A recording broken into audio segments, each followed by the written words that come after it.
In the final weeks of 1985, a man who had spent 2 decades earning a position inside the Gambino crime family was handed the second highest chair in the largest criminal organization in New York City. He was 50 years old. He was known inside the family as a calculator, the kind of man who assessed situations before he moved and who moved only when the path was clear. He had survived the administrations of two bosses and a decade of internal tensions that had ended careers and ended lives, and he had done it by being useful across factional lines, by knowing which orders to execute without argument and which conversations to have in private, and by maintaining exactly the kind of low profile that the business required.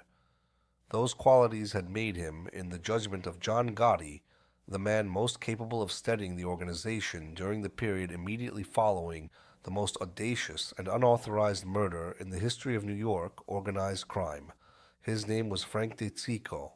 His closest associates called him Frankie Cheech. He would hold the title of Underboss of the Gambino crime family for 118 days. The story of what happened in those 4 months connects to a set of events that began long before December of 1985 in a neighborhood in Brooklyn that had been producing soldiers and captains for the Gambino family for a generation, and it extends to a parking lot in Diker Heights on a Palm Sunday afternoon in April of 1986, where a bomb built around the remote control mechanism of a child's toy car ended a career and a life and delivered a verdict that the commission had calculated and the wrong man paid for. The man who was supposed to be standing next to that car was the same man who, 4 months earlier, had watched from a parked vehicle nearby, while the gunmen he had helped recruit finished the job that changed everything. Frank DeCicco did not simply find himself at the center of one of the most violent power shifts in the history of American organized crime. He helped design it. And what the story of his 118 days ultimately reveals is what happens when the rule you help break comes looking for the man standing next to you. Drop a comment and let everyone know where in the world you're watching from. It genuinely is one of the best parts of doing this. And if this is your first time here and you want more history like this coming straight to you, subscribe now. The story of Frank DeCicco begins in Bath Beach, Brooklyn, in a neighborhood that had been producing men for the Gambino crime family for a generation before he was born into it. Bath Beach in the 1930s and 1940s was a working-class neighborhood in the southwestern corner of Brooklyn, the kind of place where the surnames on the mailboxes told the story of the immigration wave that had transformed the borough a generation earlier. The families who had come from southern Italy and settled there brought with them the specific social structures and loyalties of the regions they had left, and those structures did not disappear when they arrived in New York. They adapted. They took root in the language of the new country and in the geography of the new city, and they organized themselves according to principles that had governed relationships in Calabria and Campania and Sicily for centuries. Vincent DeCicco had arrived from Benevento in the Campania region of southern Italy and found a place in that world. He was known to everyone in the neighborhood by a nickname that documented his most visible quality, Boozy.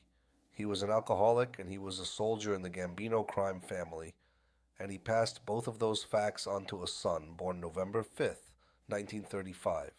The son's name was Frank. He was one member of a family that organized crime touched at multiple points simultaneously. A brother named George who became a Gambino soldier, an uncle also named George DeCicco who rose to captain, and a father who moved through the neighborhood as a functioning piece of the machinery the organization required to exist.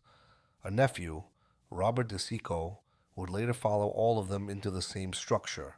The neighborhood itself was the kind of environment where the difference between a man who worked for the organization and a man who worked beside it was not always a distinction that anyone bothered to maintain.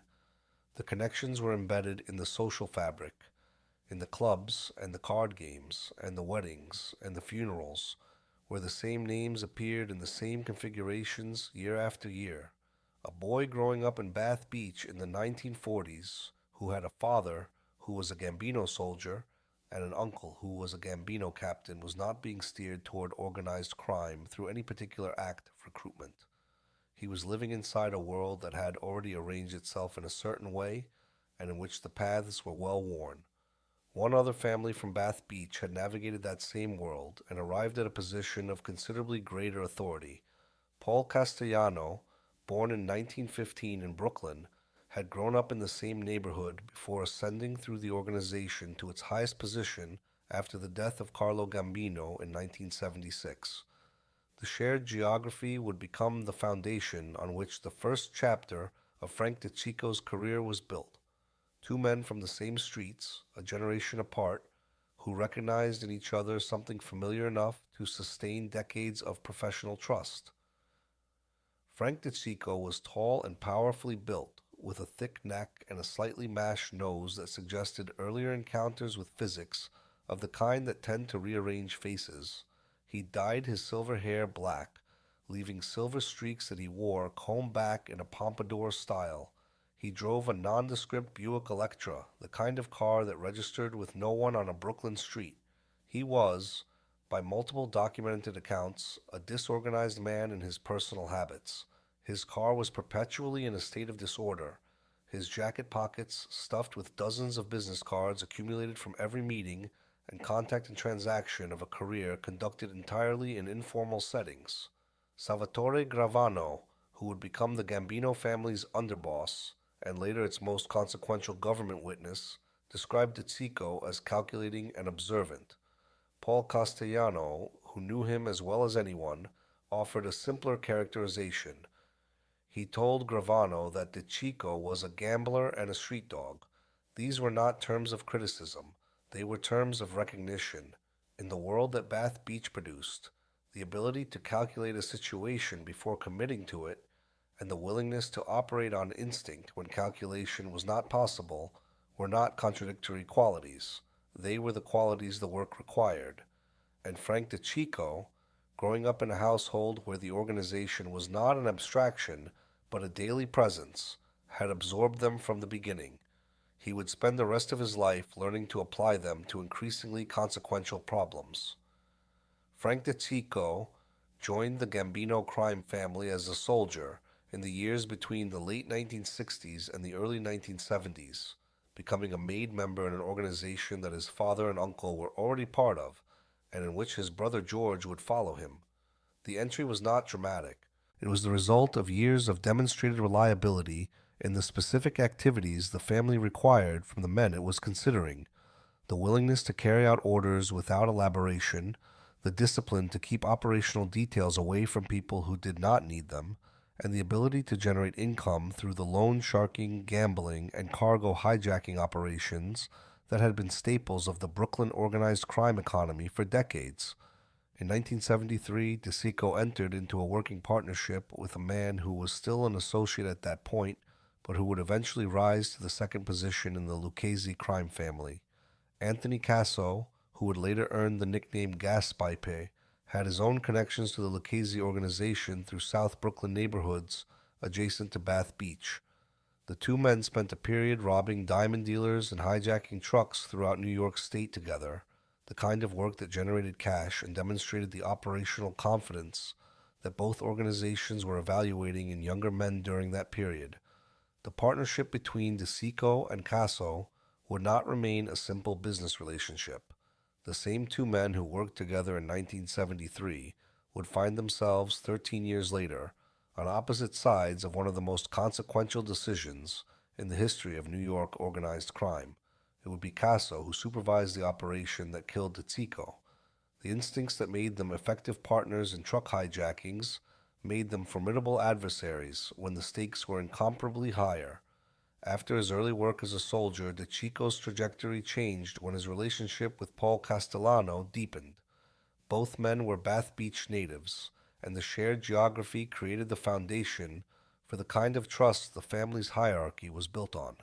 As Castellano rose to the boss position following Carlo Gambino's death in 1976, DeCicco rose alongside him, eventually achieving the rank of captain and commanding one of the most powerful crews in the organization. The crew's personnel included men who would later become significant figures in their own right, among them an associate named Joseph Watts, who served as Gotti's driver and bodyguard. The most consequential racket DeCicco ran during this period was not a street operation. It was a labor operation.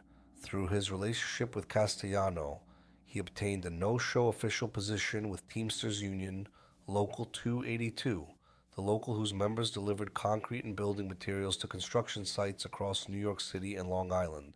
Local 282's membership controlled the supply chain for the entire construction industry in the metropolitan area.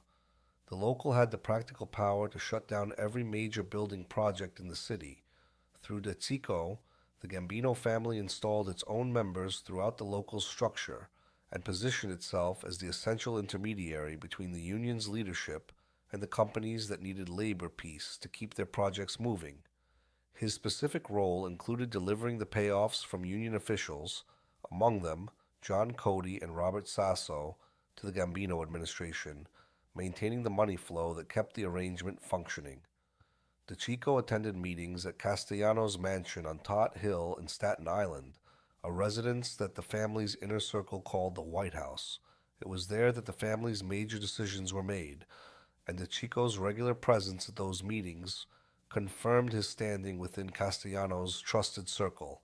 He was close to another senior captain named James Failla, known within the family as Jimmy Brown, and described Failla as his rabbi, the term the organization applied to the senior figure who guided and protected a man's career.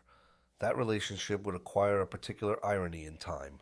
The social club that Failla ran in Diker Heights would become the last building Frank DeCicco ever walked out of.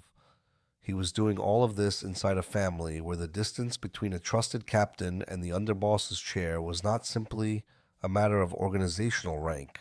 It was a matter of which crisis the boss needed solved next, and how. The quality that separated Frank DeCicco from other captains who held comparable positions within the Gambino hierarchy was his willingness to accept the assignments that required something beyond ordinary criminal competence.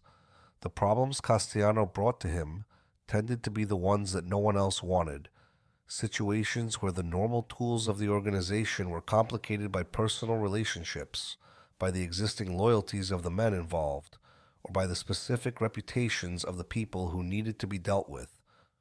The first such assignment came in 1978 and required DeCicco to resolve a problem that was as much about internal family politics as it was about criminal discipline. An associate named Nicholas Schibetta had accumulated a record of behavior the family could not continue to tolerate.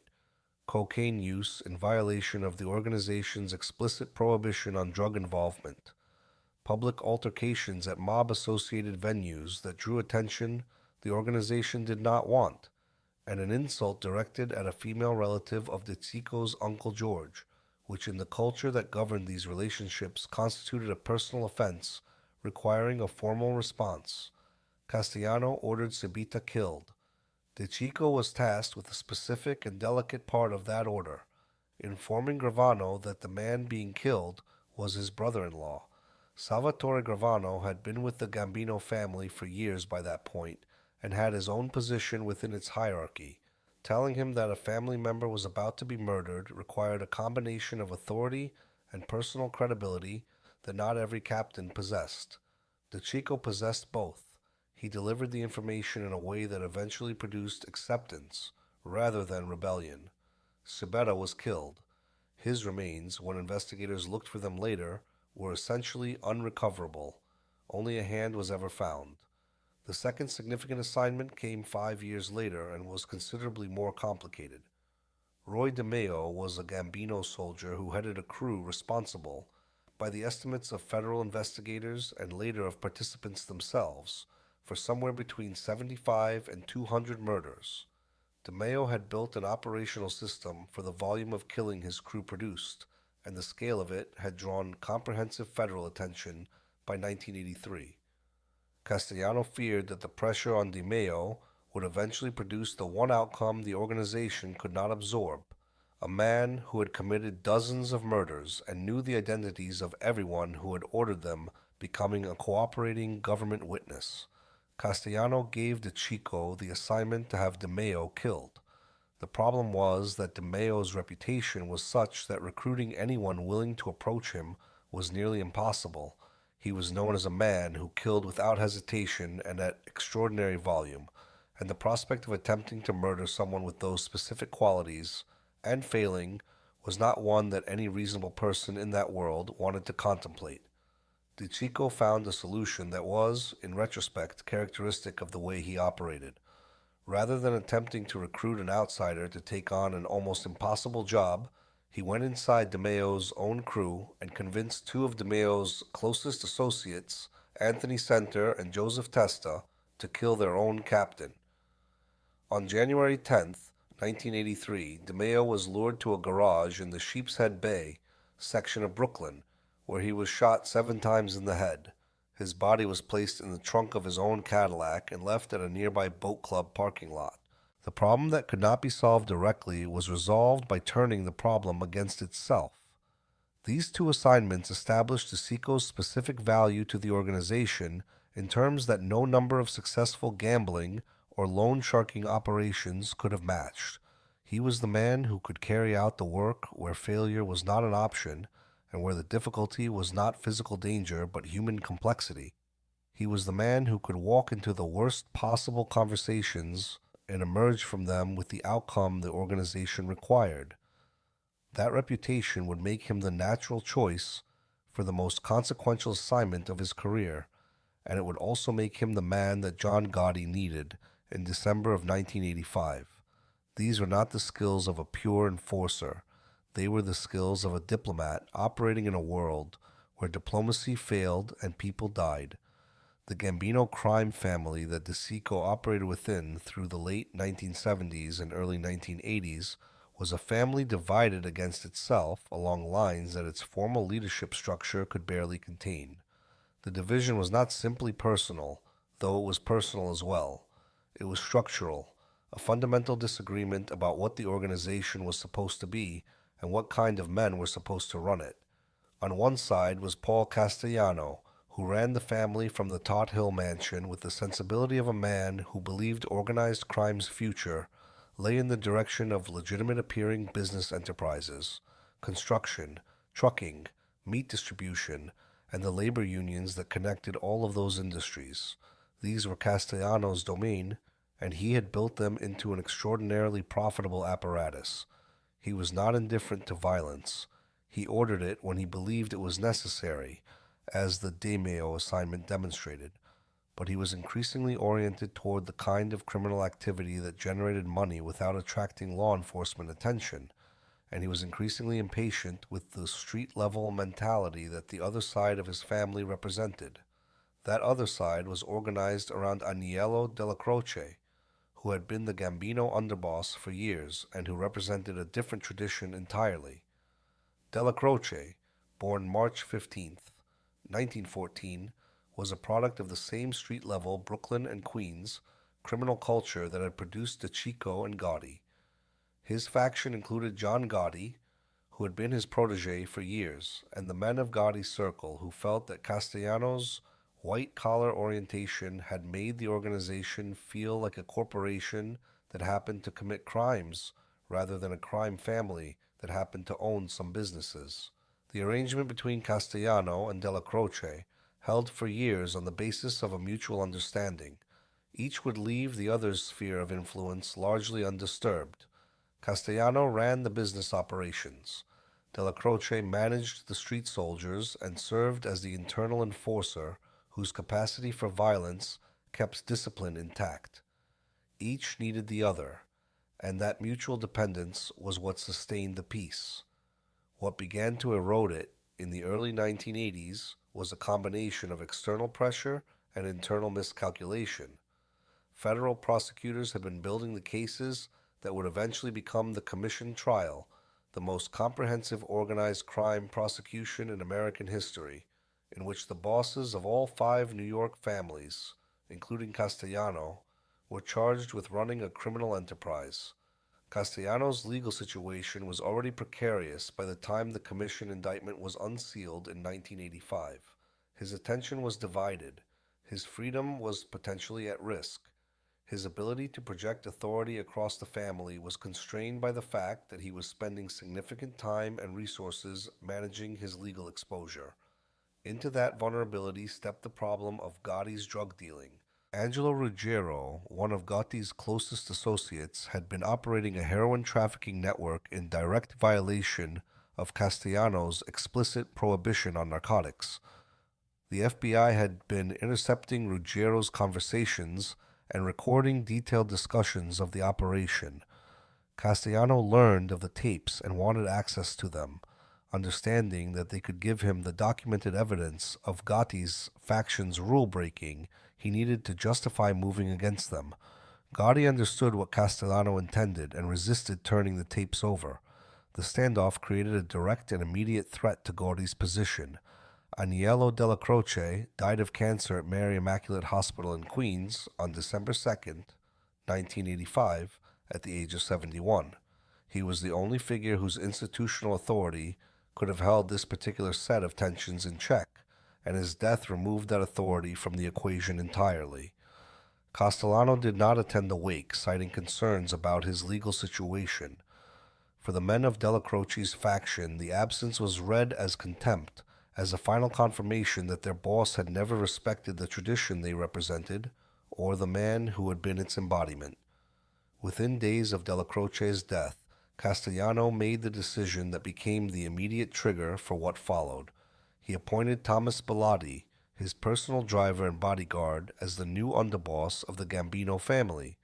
Bellotti was loyal and capable in the specific function he had always performed, but he was not a man with the organizational standing or the personal respect within the family that the underboss position required.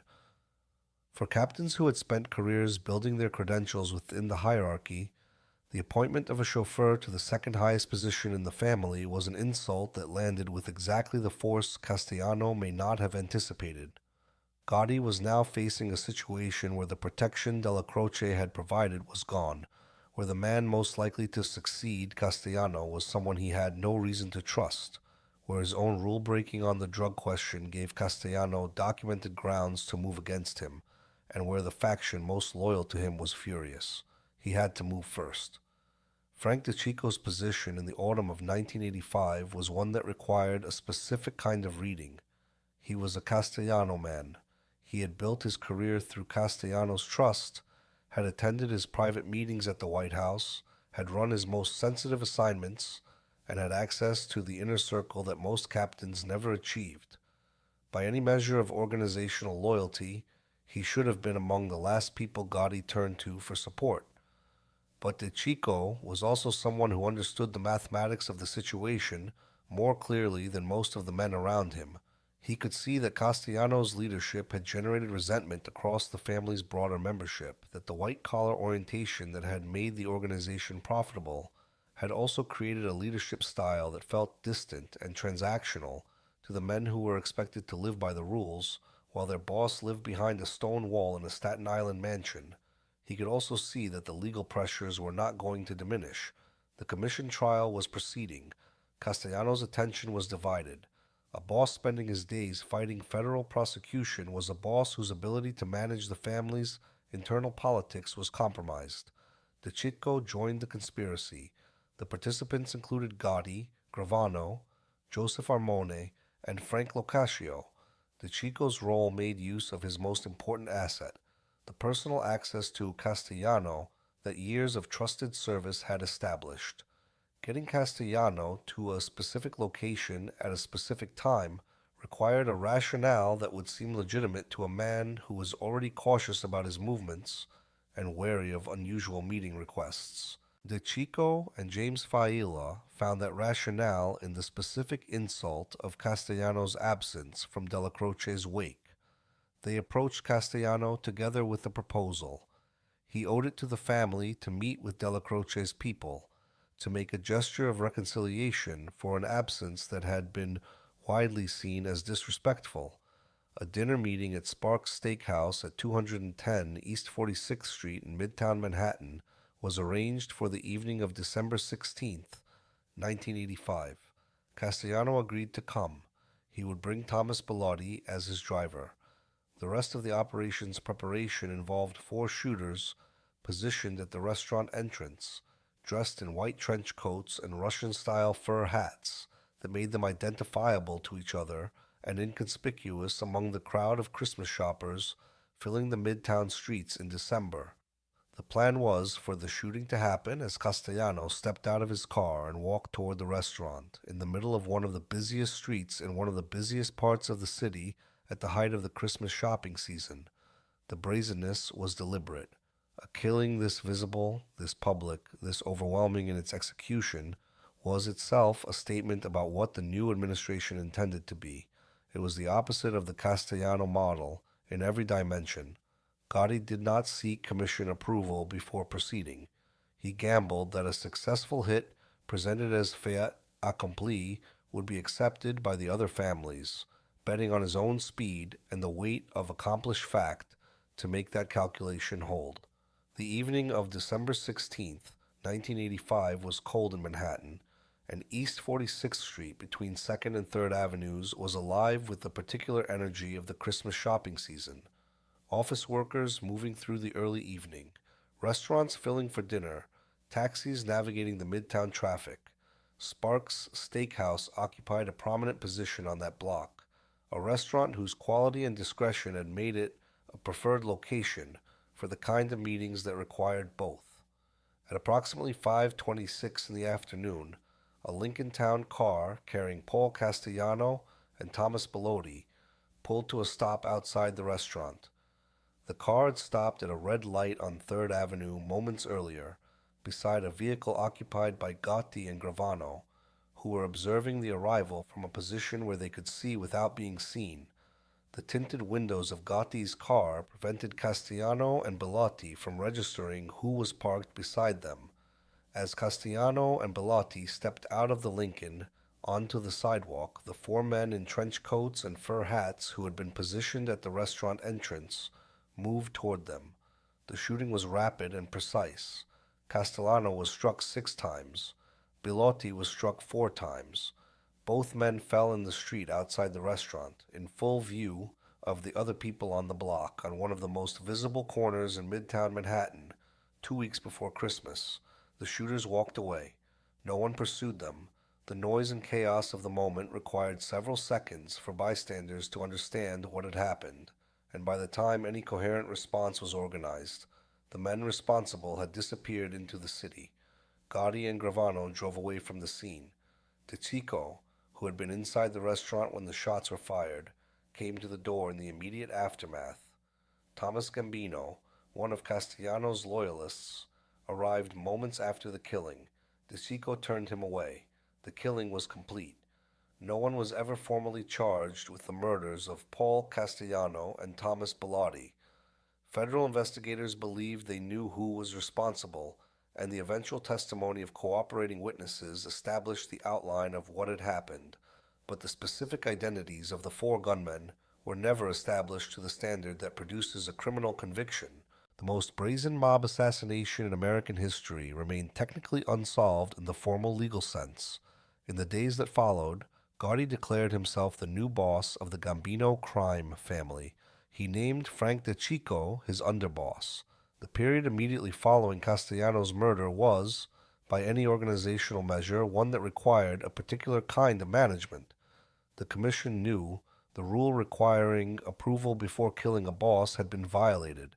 The captains who had been closest to Castellano were now being asked to transfer their loyalty to the administration that had killed him. The other 4 New York families were watching to see what Gotti would do next. The FBI had been investigating the family for years, and the volume of federal attention was not going to decrease. Every one of these problems landed on the desk of a man who had just taken the second highest position in an organization that was simultaneously celebrating and absorbing the consequences of the most serious line it had ever crossed. DeCicco was the instrument through which the new administration attempted to project stability and authority during the critical weeks that followed. His connections ran across factional lines in a way that Gotti's did not. He had been Castellano's man, and his presence in the number 2 position was itself a signal to the captains, who had been inside Castellano's circle, someone they had worked alongside, someone who had been trusted by the boss they had just lost, had assessed the situation and made his choice, and his choice was that this regime was legitimate and worth supporting. That credential could not have been purchased or manufactured. It came from the specific career DeCicco had built. In conversations with Gravano, in the days before the formal announcement of leadership was made, DeCicco demonstrated the quality of analysis that had made him valuable to every boss he had served. Gravano had suggested privately that DeCicco himself should be the new boss, with Gotti taking the number two position. The argument had a logic to it. DeCicco had broader credibility within the family, better connections across the factional divide, and a more measured temperament than the man Gravano was proposing to make subordinate. DeCicco declined. His assessment of Gotti, as he laid it out for Gravano, acknowledged Gotti's genuine qualities, his courage, his intelligence, his capacity for projecting command, while identifying the qualities that concerned him: the gambling, the visibility, the ego that made Gotti unsuitable for the kind of understated leadership the family situation required. His conclusion was that they would give Gotti a chance, watch what he did with it, and if the leadership was clearly failing after a year, they would revisit the arrangement. The specifics of what revisiting the arrangement would have involved were not left ambiguous.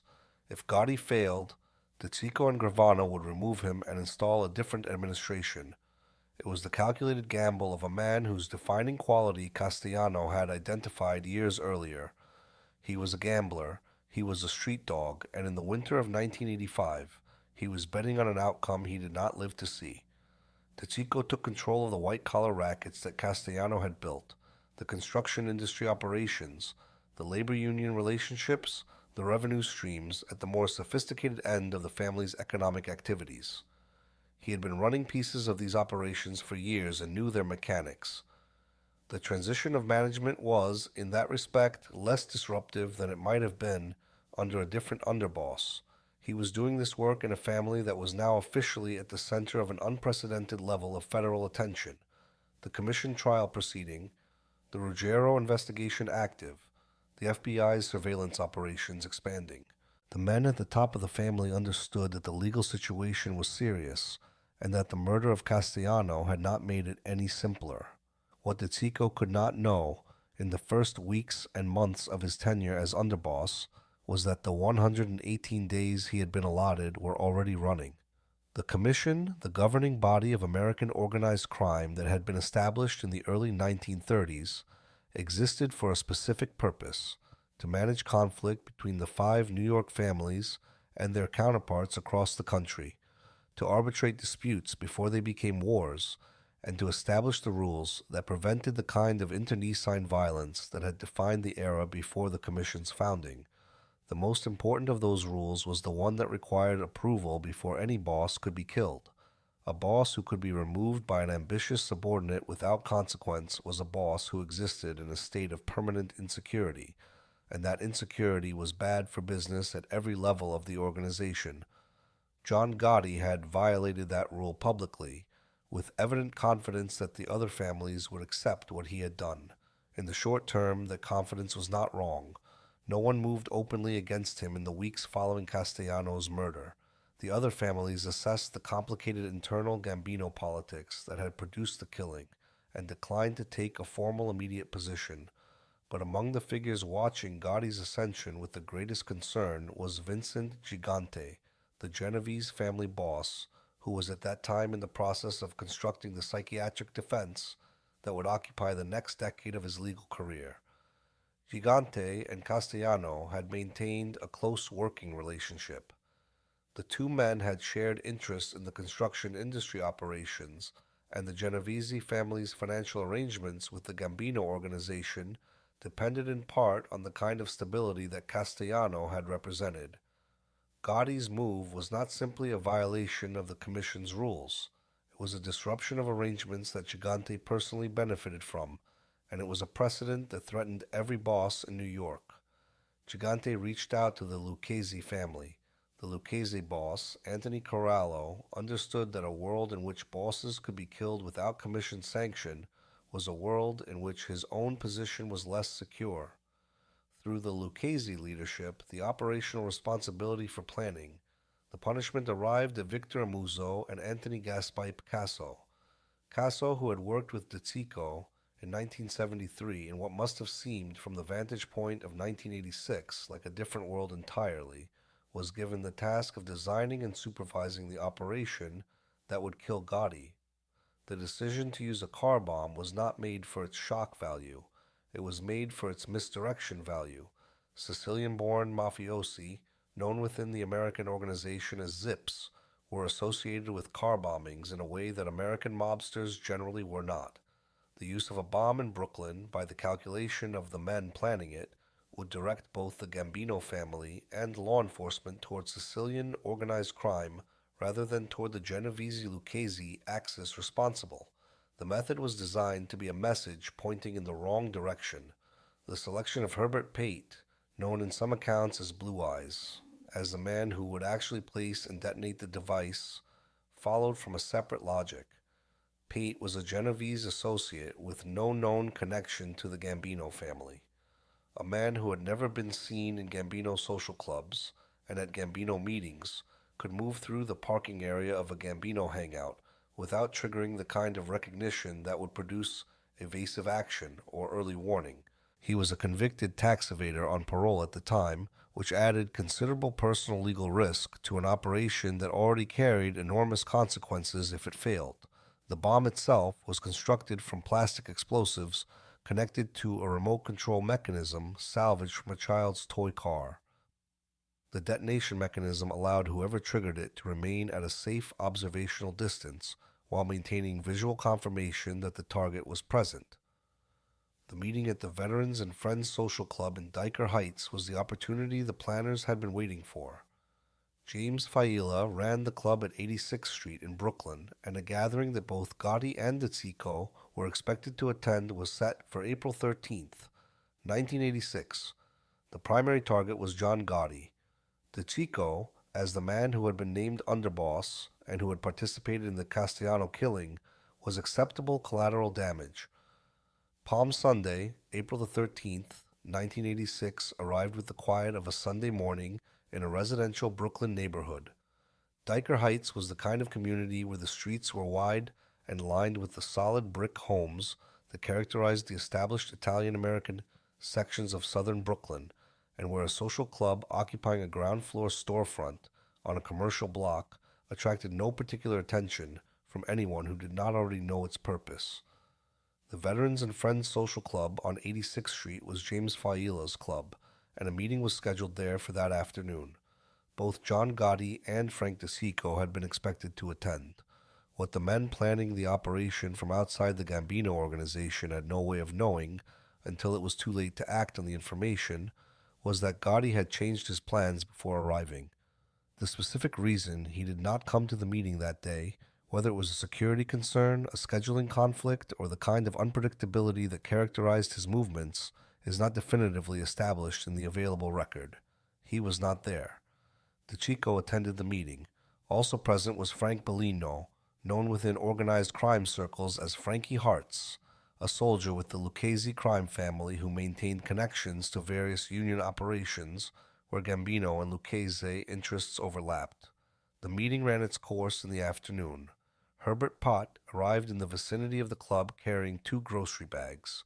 The grocery bags provided a reason to be present near the parked vehicles outside without appearing to have any specific purpose related to them. He identified DeCicco's Buick Electra in the area near the club. The grocery bags went down to the pavement beside the vehicle. In the act of squatting to retrieve them, Pate attached the bomb to the underside of the car. The device was in place. Pat withdrew to a position from which he could observe when the time came. Inside the club, the meeting concluded. Frank Bellino had a request for DeCicco before they left. He needed a business card for a contact he was trying to reach, and DeCicco, who distributed business cards by the handful throughout the course of any given day and who had dozens of them distributed across his jacket and through the accumulated disorder of his car, had one somewhere. The cards were in the car. The 2 men walked out of the club together and crossed to where the Buick was parked.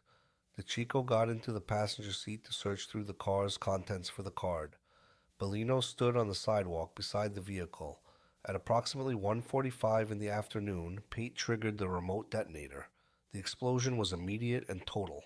Frank DeCicco died at the scene, killed by the force of a blast that Gravano, who reached the parking area in the aftermath, would later describe in terms that documented both the physical violence of the detonation and the specific quality of what high-order explosives do to a human body at close range.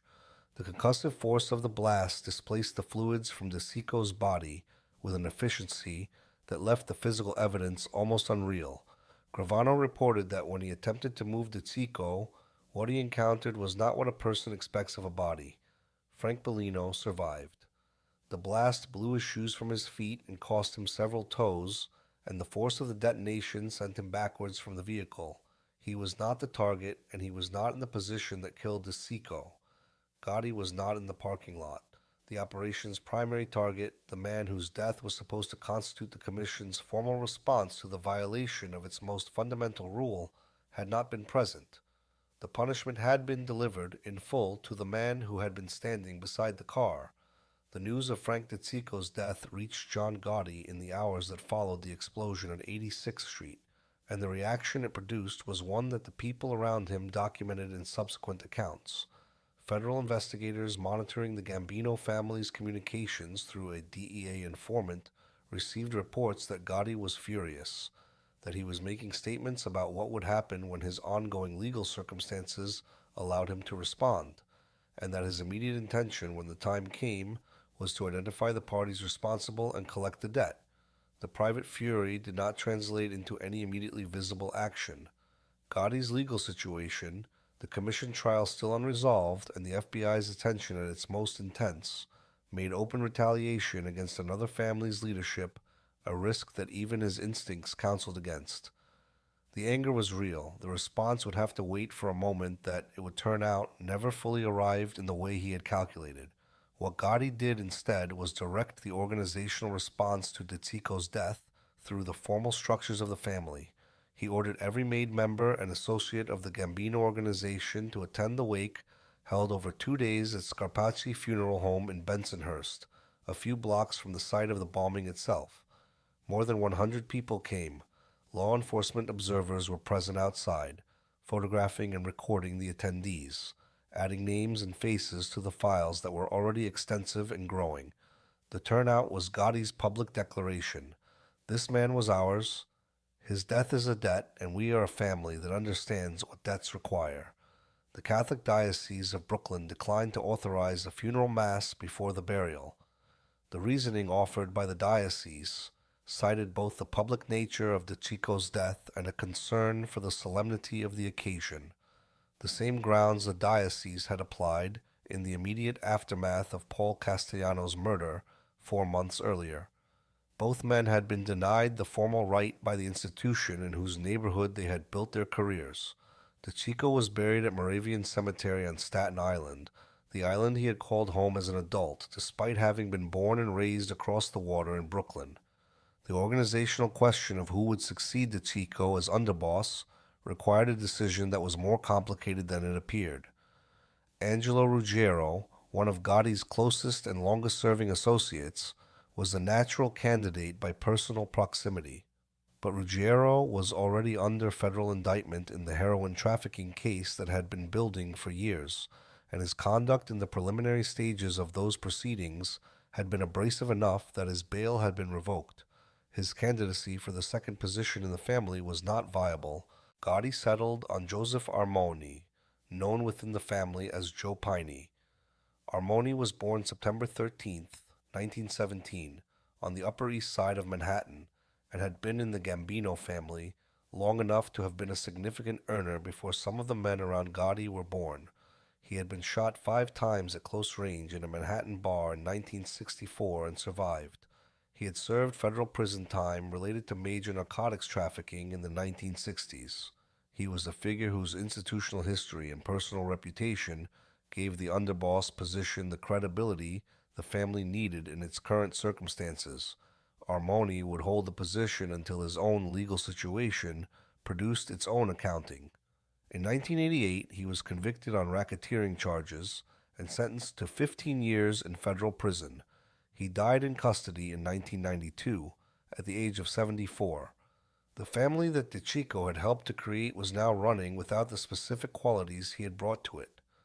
Frank DeCicco had been, in the judgment of the people who operated alongside him and the investigators who tracked him from the outside, the moderating voice in a Gambino family administration that did not have many of those. His connections across factional lines, his habit of assessing a situation before committing to a course of action, his private understanding that Gotti's particular vulnerabilities were exactly the ones most likely to produce a catastrophic federal outcome. These were qualities that the new administration could not replace by promoting someone from within the existing structure. The loss of those qualities was not immediately apparent, because the period following the bombing was one in which caution and restraint were the operational posture the family adopted. Gotti understood that he had survived an assassination attempt by the barest margin of fortune, that the people who had tried to kill him were still in positions of authority in other families, and that the Commission was watching everything he did. He pulled back from the most visible behaviors that had already made him a conspicuous target. The restraint was temporary. Over the years that followed, the Gambino family's vulnerabilities accumulated in ways that reflected the absence of the institutional wisdom DeCicco had represented. The FBI's surveillance operations became more sophisticated and more pervasive. The family's internal communications were compromised at levels that no one fully understood until the evidence was used in court. Gotti's public presence, the precise liability that DeCicco had identified privately to Gravano as the quality most likely to destroy the enterprise if it could not be controlled, became the central fact of his leadership. He was photographed and filmed and documented in ways that no competent organized crime leadership permitted, and the documentation accumulated in the federal case files that would eventually produce his conviction. Salvatore Gravano, who had helped plan the Castellano murder, alongside DeCicco, and who had become the family's consigliere after a period as acting underboss, turned state's evidence in 1991. His cooperation gave federal prosecutors the witness testimony that was decisive in the case against Gotti. Gotti was convicted in April of 1992 on charges of murder and racketeering and was sentenced to life in federal prison. He died on June 10, 2002, at the United States Medical Center for Federal Prisoners in Springfield, Missouri. Anthony Casso, who had supervised the DeCicco bombing operation from inside the Lucchese administration, was arrested in January of 1993 after a period as a fugitive and eventually became a cooperating government witness himself. His account, which emerged in detail in the years following his cooperation and was reported publicly by journalist Jerry Capezzi in November of 1997, provided the record through which the mechanics of what happened on April 13, 1986 became understood: the Gigante authorization, the Lucchese execution, the selection of Pate, the toy car remote control, the intended primary target who had simply not been in the parking lot. The information about who ordered DeCicco's death and why became known not through investigative breakthrough, but through the same institutional dynamic that had produced the bombing in the first place. Men who had placed their bets on a particular outcome, and who found years later that the outcome had not protected them. Herbert Pate faced legal consequences for his role in the operation, consequences that arrived through the cooperation of the very men who had assigned him the job. The Commission's attempt to enforce its rule against unauthorized boss killings succeeded in killing DeCicco and failed to kill Gotti. The Gambino family's eventual destruction came not through any punishment the Commission administered, but through the same federal prosecutorial process that all 5 families had been trying to resist. The bomb in the Diker Heights parking lot settled one account against the wrong target and left the right target free to continue precisely the behaviors that made his ultimate conviction possible. Frank DeCicco was 50 years old when the bomb under his car detonated in the parking lot on 86th Street, and he had been the underboss of the Gambino crime family for 118 days. The span between the two moments that define his place in the history of American organized crime is so compressed that it functions, in retrospect, almost as a single event, a rise and a fall contained within one winter and the beginning of a spring. But the story that fills the space between those two moments is not a short story. It is the story of 20 years of patient and disciplined work inside one of the most dangerous institutional environments that American criminal history produced, work that required the specific combination of strategic calculation and personal willingness that the organization rewarded most consistently. DeCicco arranged the murder of a man who had insulted his family and delivered the news of that murder to the man whose family member it was, and managed both operations without producing the additional conflicts they could easily have generated. He solved the DeMeo problem by turning DeMeo's own crew against him. He built and maintained the labor union rackets that gave the Gambino family a controlling position over the physical infrastructure of the construction industry in the largest city in the country. He navigated a decade of factional conflict between two irreconcilable visions of what the organization was supposed to be, maintaining trust on both sides until the moment he chose one side and helped execute the plan that installed its preferred leader. He was killed not because of anything he had failed to do correctly, but because of what he had done correctly in December of 1985, in the specific sense that the plan he had helped design had worked exactly as intended. The Commission's punishment was not for failure, it was for the success of a violation. The specific irony of his 4 months as underboss is that DeCicco held the clearest private understanding of what the administration he was serving was likely to become. He had told Gravano that Gotti's instincts were the ones most likely to cost the family in ways that could not be recovered from. He was not wrong. The arrangement failed. He was not alive to revisit it.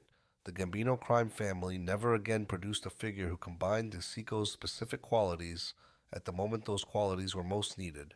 The man who might have told Gotti to stop, who had the standing and the personal relationship to make that argument land with the weight it required, was buried at Moravian Cemetery before the April weather had fully arrived.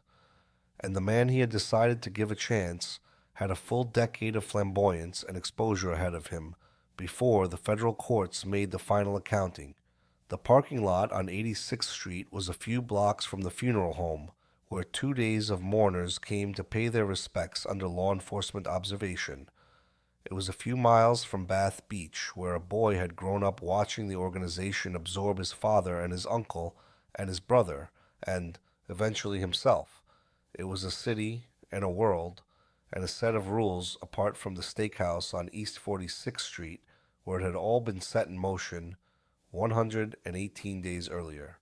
The bill that came due in that parking lot had been written by the same hand that signed the dinner invitation that brought Paul Castellano to Sparks. That is what 118 days looks like when the calendar turns against you.